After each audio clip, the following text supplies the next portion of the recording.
In Formula One, the Gilles Villeneuve circuit in Montreal is regarded as one of the very toughest for the brakes. At the end of the numerous fast straights, hard braking is required ahead of the tight corners, which puts the whole braking system under huge load.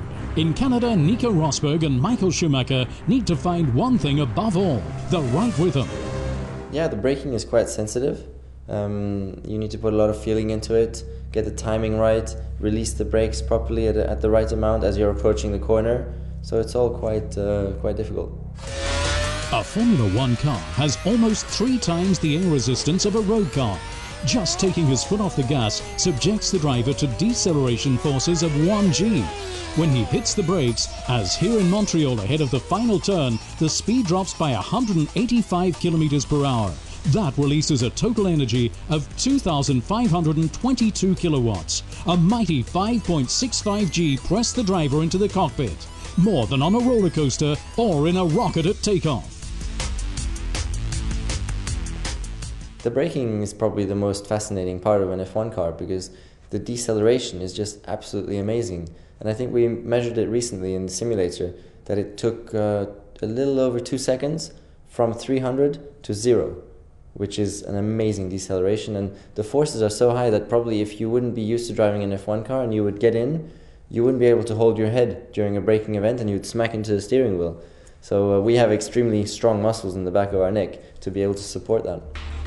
In purely engineering terms, Formula One brakes work just like those in a road car. The difference in power, however, is enormous. To slow from 100 kilometers per hour to 0, a Formula One car requires just under 17 meters. In a road car, it's almost twice that far. For a Formula One car, one thing above all else has to be right: the brake balance. That's the distribution between braking force at front and rear for optimum stability. During the warm-up lap and the race itself, teams can react to this and optimize the balance. It's all about finding the right compromise.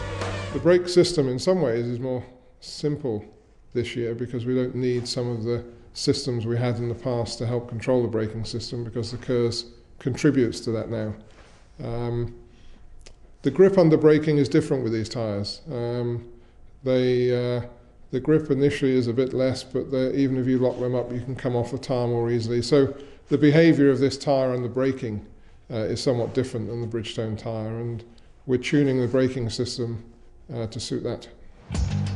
The brakes on the Mercedes GPW02 are made of carbon, a material developed for aerospace technology. Extremely light, extremely tough, extremely expensive.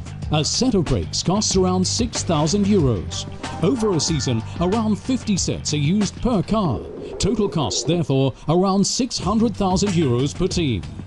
Carbon brakes need to perform at up to 1200 degrees Celsius. At each Grand Prix, the brakes are heated up to 1000 degrees 800 times. The cars go from 100 to 300 kilometers an hour in 9 seconds and all the way back down in 2.5.